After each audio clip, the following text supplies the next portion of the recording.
سلام دوستای خوبم، خوش اومدید به کانال یوتیوبم. توی این کانال قرار کلی آموزش‌های خفن ببینید. اگر از این سری آموزش‌ها خوشتون میاد حتما کانال ما رو سابسکرایب کنید و اون علامت زنگوله کنارش هم بذارید. بریم برای این آموزش.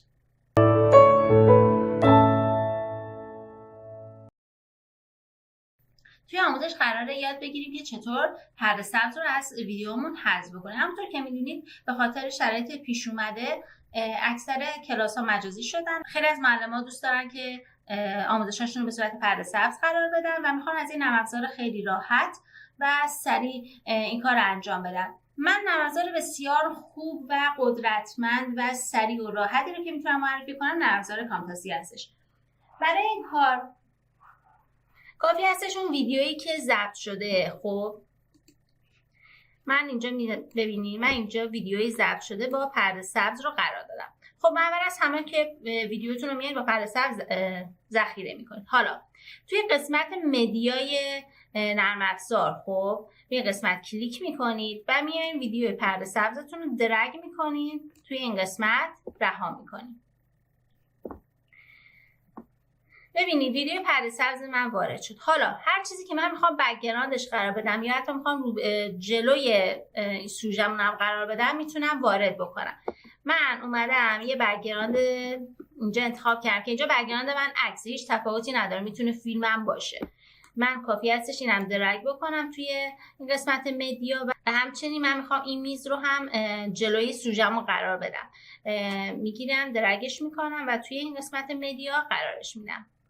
دقت کنید که اون چیزی که میخوایم جلوی سوژه‌مون قرار بدیم حتما یا پرده سبز باشه بازم یا PNG باشه، یعنی بک‌گراند یعنی پشت سرش خالی باشه که بتونه روی سوژه‌مون قرار بگیره و بک‌گراندش مشخص نباشه. خب بعد از اینکه توی قسمت مدیا چیزایی که من میخوام رو وارد کردم، حالا کافی هستش میام توی قسمت صفحه اصلی و صفحه کاریم اونا رو چیکار کنم؟ درگ بکنم. اول از همه من میام چیکار میکنم؟ بک‌گراندم انتخاب میکنم، بعد درگش میکنم توی صفحه. وقتی درگش میکنم ببین کادر صفحه‌مو گرفته. اما اگه بخوام کوچیک یا بزرگش کنم کافیه موسم بیارم این گوشه و درگش کنم به سمت داخل. خب بعد موسمو میارم اینجا بعد جابجاش میکنم. حالا باز هر جوری که خودتون میخواین قرارش میدین. حالا ببینید این قسمت پایین رو نگاه کنید، 3 تا نوار میبینید. قسمت نوار تایملاینمون هستش. ببینید نرم افزار کامتازیا مثل نرم افزار فتوشاپ نرم افزار لایه محوره، یعنی به صورت لایه بندی لایه ها یا سوژه ها که وارد پروژهتون میکنین قرار میگیرن. مثلا من چیز اولی که وارد کردم بک‌گراندم روی لایه زیری قرار گرفت، نوشته ترک 1 یعنی زیرترین لایه. لایه‌های بعدی میان روش قرار میگیرن مثل این لایه بعدی اون میاد روش قرار میگیره مثل این لایه. خب پس من اومدم بک‌گراندم کجا قرار دادم؟ روی زیرترین لایه. اگر اشتباهی جای دیگه روی لایه دیگه هم قرارش دادم کافی هستش درگش کنم بیارم بالا یا پایین، به همین سادگی. خب پس من آوردمش پایین و چسبوندمش به ابتدا. اگه من این انتهاش هم بگیرم میتونم چیکار کنم؟ اونو گسترش بدم تا زمانی که مثلا حالا ویدیوی من میتونه کوتاه یا بلند باشه دیگه، پس قطعا بک‌گراندش تا آخر ویدیو باید همراهش باشه. یه نکته هم که از من عکسمو میتونم بکشم به سمت خارج، یعنی میتونم طولانی ترش کنم. اگر ویدیو باشه نمیتونم طولانی ترش کنم چون ویدیو مثلا تا یه زمانی ضبط شده، بیشتر از اون که دیگه وجود نداره.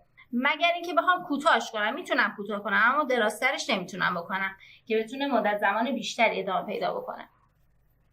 پس من بک‌گراندمو قرار دارم. حالا گزینه بعدی که مهم هستش توی این پروژهمون ویدیویی هستش که با بک‌گراند لایه سبز هستش. خب من میگیرم درگش میکنم روی صفحه. باز تمام اتفاقاتی که برای قبلی افتادم اینجا اتفاق میفته. یعنی چی؟ یعنی من میتونم موسم بیارم این گوشه. حالا من پلی شد چون دوبار کلیک کردم. موسم بیارم این گوشه و به سمت داخل یا خارج درگش بکنم. میبینین؟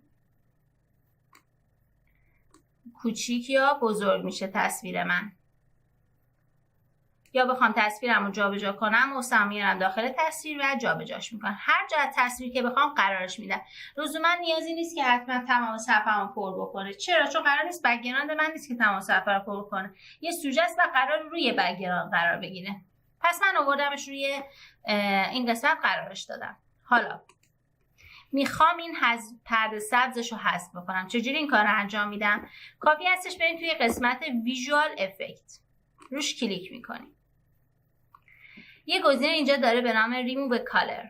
این گزینه کافی هستش درگش بکنم روی پرده سبزم، روی لایه پرده سبزم رهاش بکنم. ببین این قسمت هم نوشته شد افکت اد، یعنی به این قسمت اضافه شد. این فلش هم میبینید افکت بهش اضافه شده، یعنی من اومدم یه افکت به این لایه اضافه کردم، به لایه بک‌گراند هم اضافه نکردم. دقت کنید که حتما روی این لایه رهاش بکنی وقتی درگش میکنی. خب بعد از که رهاش کردیم یه سری تنظیمات این قسمت سمت راست برای شما ظاهر میشه. اول اصلا از این پایینش شروع میکنم. ریموو کالر یعنی چی؟ یعنی حذف کردن رنگ. حالا چه رنگی؟ رنگ سبزی که اینجا هستش. پس من کافی بیام رنگ سبزم انتخاب کنم. این سبز نیست، درسته؟ پس من فلشش رو باز میکنم، میام از قسمت این قطره چکون میگیرم، یا اینکه میام کدش رو وارد میکنم که قاعدتا ندارین عموما، میام از قطره چکون استفاده میکنم دیگه. روی قطره چکون کلیک میکنم. حالا روی هر جایی که من میخوام پرده سبز حذف بشه که رنگ اصلی یا رنگ قالبم هست کلیک میکنم. به همین سادگی کلیک کردم و تمام پرده سبز حذف شد. درست شد؟ اگر بخوام به حالت قبلش هم برگرده یه علامت برگشت رو میزنم و به حالت قبل که پرده سبز وجود داشت برمیگرده. این از این. پس من اومدم از این قسمت با انتخاب گزینه قطره چکون روی یه قسمتی از پرده سبز کلیک کردم و پرده سبز حذف شد. یه نکته دیگه که هست نگاه بکن، اطرافش هنوز یه مقدار سبزی وجود داره. خب یه چیزی هم بگم، خیلی نمیتونی کار با کیفیت توی نرم افزار کامتازی انجام بدی. اگر بخواید کار بسیار حرفه‌ای و با کیفیت انجام بدید بهتره که توی نرم افزارهای حرفه‌ای تر که برای این کار تخصصی تر هستن این کار انجام بدید، مثل پریمیر، مثل افتر افکت. نرم افزار کامتازی بیشتر نرم افزاری هستش که ساده تره و دم دست‌تره و حجم پایین‌تری رو داره و خیلی سریع شما رو میتونه به نتیجه برسونه. حالا من اومدم حذف پرده سبز رو انجام دادم. یه گزینه دیگه داریم به نام تلورانس. تلورانس چه کار میکنه؟ میاد این حساسیت نسبت به رنگمون رو کم و زیاد میکنه. هرچی که به سمت راست بکشین حساسیتش بیشتر میشه، یعنی سبز رو بیشتر حذف میکنه. فقط باید حواسمون باشه که دیگه به خود سوژه نرسه، یعنی سوژه‌مون رو دیگه حذف نکنه. ببین من الان یک مقدار میکشمش به سمت جلو، نگاه میکنی ببین یه مقدار داره سبزی چی میشه؟ حذف میشه. ولی اگه خیلی بکشم سوژه‌م هم حذف میشه، میبینین؟ پس باید حواسمون باشه تا اونجایی که سوژه‌مون حذف نشه و سبزی ها تقریبا حذف شده باشه. ببینی الان این قسمت میشه گفت سبزها تقریبا حذف شدن از روی چهره. سافتنس چه کار میکنه؟ میاد اون لبه های بعد از اینکه تلورانسش رو زیاد میکنین لبه‌هاش یه حالت چارخونه‌ای میگیرن. خب اگه من بخوام این حالتش نرم بشه تلورانسش رو زیاد میکنم، سافتنسش رو زیاد میکنم، ولی باز باید حواسمون باشه که خیلی زیاد نکنیم. ببینید چه اتفاقی میفته، باعث محو شدگی میشه. من میام یه مقدار سافتنسش رو زیاد میکنم که گوشه هاش نرم بشن. درست شد؟ خب این از قسمت ریموو کالرش. این فلش هم که میبینید برمیگرده به حالت قبلش. اگر من اینم بذارم برعکس انتخاب میشه دیگه. ببینین فرض رو بر این میذاره که سوژه‌تون سبز رنگ میده. حالا یا قسمت بالاترش یه گزینه داریم به نام اسکیل. اسکیل یعنی اندازه. همون کاری که من با موس اینجا انجام میدادم، میکشتمش به سمت داخل یا به سمت خارج، سایزش رو تغییر میدادم. خب با این قسمت هم میتونم این کار رو انجام بدم. ببینین من هرچی به سمت جلو بکشم اسکیلش داره بزرگتر میشه، یعنی اندازش داره بزرگتر میشه. هرچی به سمت چپ میکشم اسکیلش رو کوچیکتر میکنه یا اندازش رو کوچیکتر میکنه. بخوام این دو کم بزنم برمیگرده به حالت اورجینال خودش. گزینه دوم اپاسیتی هستش. اپاسیتی یعنی غلظت تصویرمون. هرچی که به سمت راست باشه یعنی 100% باشه کیفیت تصویر همونه، یعنی تمام نقاط رنگی وجود دارن. ولی اگه من اپاسیتیشو کم بکنم ببینید تصویر به سمت محو شدن میره. درست شد؟ پس من اگر بخوام کاملا وجود داشته باشه 100%، اگر بخوام به حالت محو وجود داشته اپاسیتیشو چیکار میکنم؟ کم میکنم. گزینه بعدی گزینه روتیشن هستش. روتیشن باعث چرخیدن تصویرمون میشه. کافی هستش که توی محور Z، Y و X عددی رو که میخوایم وارد کنیم بر حسب درجه. مثلا من میگم روی محور Z 90 درجه به چرخونش. کلیک میکنم 90 رو تایپ میکنم، اینتر میزنم. ببینید 90 درجه اینو میچرخونه. میخوام 180 درجه هم بچرخونمش، دوباره کلیک میکنم 180 اینتر. 180 درجه میچرخه. بخوام به حالت قبل برگرده دکمه برگشت رو میزنم. درست شد؟ پس این روی محور Z بود. روی محور Y هم همین کار رو برای ما انجام میده، فقط شاید دیگه خیلی محسوس نباشه دیدنشون. توی محور Y ها داره چرخش رو انجام میده. روی محور X هم به همین شکله. ببینیم روی محور X انگار تختش کرد روی تصویرمون دیگه. چون تصویرمون 3 بعدی نیست واضح نمیتونیم اینا رو ببینیم، چون تصویرمون 2 بعدیه فقط محور Z برای ما کاربرد داره. قسمت بعدی گزینه چی هستش؟ پوزیشن هستش. پوزیشن چیه؟ محل قرارگیری تصویرمونه. من اینو یادتونه گفتم با موس جابجا میکنم، این میشه محل قرارگیریش. مثلا اگه قسمت بزنم محل قرارگیریش میشه اینجا. یعنی اگر اینجا باشه روی محور X با این عدد وجود داره، روی محور Y هم این عدده، روی محور Z هم این عدده. یعنی اگه شما این عدد رو وارد کنید توی این نقطه قرار میگیره. خب اگر بخوام عوضش بکنم نقطهش چی میشه؟ عوض میشه. مثلا من میام روی محور X مون زده 26 و 3 مثلا من میذارمش 50. ببینید چه اتفاق افتاد؟ به اندازه 50 تا از نقطه صفرش تغییر کرد، اومد به سمت راست. اگر بخوام برعکس بره منفی 50 میذارم. پس من یا میام به صورت دستی تغییرش میدم یا به صورت عددی. پس من تا اینجا اومدم یه ویدیو پرده سبز قرار دادم و پرده سبز رو حذف کردم. حالا فرض برای میذارم میخوام یه سوژه روی این سوژه اصلی که این خانم هستم قرار بدم. خب میرم روی همون مدیایی که بودم، این میزو یادتون هست آورده بودم، میام درگش میکنم روی این قسمت.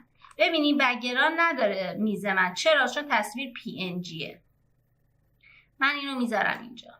حالا خیلی همخونی نداره، صرفا برای اینکه بهتون نشون بدم میشه این کارم انجام داد آوردمش. ببینید باز تنظیمات اسکیل وجود داره، همون تغییر سایزش هست. اپاسیتی وجود داره، همون محو شدگی یا کاملا وجود داشتنش هست. روتیشن وجود داره و پوزیشن، همون چیزایی که توی گزینه پرده سبزم بود. هیچ تفاوتی نداره، یعنی که بیام با موس این کارا رو انجام بدم. فقط یه نکته که هست، بیاید توی نوار لایه ها نگاه بکنین. بک‌گراند من تا این قسمته، ویدیوی من که پرده سبز هست تا اینجاست، یعنی تا این ثانیه است، و این میز تا این ثانیه است. یعنی اگر من این ویدیو رو بیام پلی بکنم، خب از اینجا به بعد نگاه کنین دیگه میز وجود نداره. چرا؟ چون میز تا این انتها بود، تا اینجا تموم شد. خب اگر من بخوام تا انتهای ویدیو هم باشه کافیه موسم بیارم اینجا و درگش کنم به سمت راست تا اونجایی که ویدیو تموم میشه. ببین تا اینجا. پس الان تا انتهای ویدیو میز وجود داره. بک‌گراند هم بیشتر از حد ویدیو میز وجود داره، پس اینو برمیگردونم به عقب که ستاشون توی یه زمان شروع بشن و توی یک زمان هم تموم بشن. نکته ای که هست توجه بکنید اینه که ویدیو رو نمیتونین بیشتر از حدی که وجود داره بکشید به سمت راست، یعنی طولانی ترش بکنید. تا یه حدی که فیلم برداری شده و وجود داره فقط میتونید ازش استفاده کنید. اما عکس رو میتونید، چون این لایه عکس بود و این لایه عکس بود، تونستم کم و زیادش کنم، ولی ویدیو رو نمیتونم زیادتر کنم. ببینید من میکشمش اما هیچ اتفاقی نمیفته. درسته؟ تا اینجا اوکی. خب حالا برای خروجی گرفتنش چه کار میکنیم؟ کافی هستش بیایم توی قسمت شیر، گزینه لوکال فایل، هیچ تغییری نمیخواد ایجاد بکنید، به همین سادگی که دارم میگم انجامش بدید. فقط کافیه نکست رو بزنید، چون به صورت پیش‌فرض بهترین تنظیمات رو برای شما قرار داده. نکست رو میزنید تا این قسمت که تنظیمات خروجی رو باید بهش بدید. اینجا نام پروژهتون رو براش تعیین میکنید و از این قسمت مسیری رو که میخواید ذخیره کنه. مثلا اینجا روش نوشته شده دسکتاپ، روی دسکتاپ ذخیره میکنه. اگر بخوام عوضش کنم کافیه روی این پوشه بزنم، محل جدید رو براش تعریف بکنم. خب توی هر پوشه‌ای که میخوای، مثلا من روی این قسمت کلیک میکنم، بهش میگم که توی این پوشه با این نام ذخیره بشه. سیو رو میزنم. درست شد؟ پس من نام رو اینجا بهش دادم، مسیرم اینجا بهش دادم و در نهایت چی رو میزنم؟ فینیش. به وقتی که شما فینیش رو زدید شروع میکنه به رندر و خروجی گرفتن و پروژه برای شما آماده میشه. امیدوارم این آموزش برات کاربردی باشه. اگر از این آموزش‌ها و از این سری آموزش‌ها خوشت میاد، برای حمایت از ما حتما کانال ما رو سابسکرایب کنید و اون علامت زنگوله رو بزنید. دوستتون دارم. موفق باشین.